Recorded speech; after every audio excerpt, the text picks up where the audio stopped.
আজ রাত ৮টায় বঙ্গভবনে শপথ নিতে যাচ্ছেন শান্তিতে নোবেল বিজয়ী ডক্টর মোহাম্মদ ইউনূস। দেশের অন্তর্বর্তীকালীন সরকারের ১৫ উপদেষ্টা শপথ নেবেন। এ উপলক্ষে ইতিমধ্যে সব প্রস্তুতি সম্পূর্ণ করা হয়েছে। বঙ্গভবনের দরবার হলে বিভিন্ন শ্রেণী পেশার মানুষ উপস্থিত থাকবেন। বুধবার এক সংবাদ সম্মেলনে সেনাবাহিনী প্রধান জেনারেল ওয়াকারুজ্জামান এ বিষয়ে নিশ্চিত করেছেন। তবে অন্তর্বর্তীকালীন সরকারের রূপরেখা, অন্য উপদেষ্টার নাম এবং সরকারের মেয়াদ কতদিন হবে তা এখনও আনুষ্ঠানিকভাবে প্রকাশ করা হয়নি। এদিকে অন্তর্বর্তী সরকার দুপুরে ঢাকায় পৌঁছাবেন ডক্টর মোহাম্মদ ইউনূস। ইউনূস সেন্টার থেকে বিজ্ঞপ্তিতে জানানো হয়, দুবাই থেকে ইমিটার্স ফ্লাইটে যাবে দুপুর ২টা ১০ নোবেল জয়ী এই অর্থনীতিবিদ ঢাকায় পৌঁছাবেন। ২৫০টিরও বেশি ডিজাইন অপশন নিয়ে ওয়ালটন স্মার্ট ফ্রিজ, বোঝে আপনার প্রয়োজন।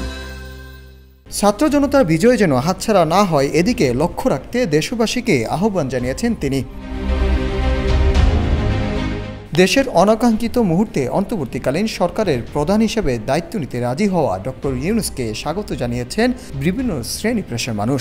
এর মধ্যে রাজনৈতিক দল, ব্যবসায়ী নেতা, বিদেশি দূতাবাস, পেশাজীবী এবং সামাজিক ও সাংস্কৃতিক সংগঠনেরও নেতারা।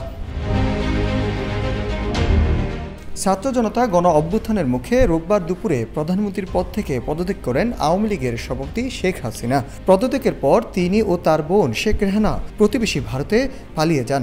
চলতি বছরের ৭ই জানুয়ারি দ্বাদশ সংসদে নির্বাচনের পর ১১ জানুয়ারি সরকার গঠন করেছিল আওয়ামী লীগ।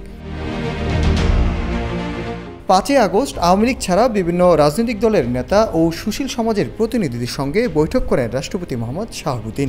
ওই বৈঠকের সিদ্ধান্তের আলোকে মঙ্গলবার সংসদ ভেঙে দেওয়া হয়।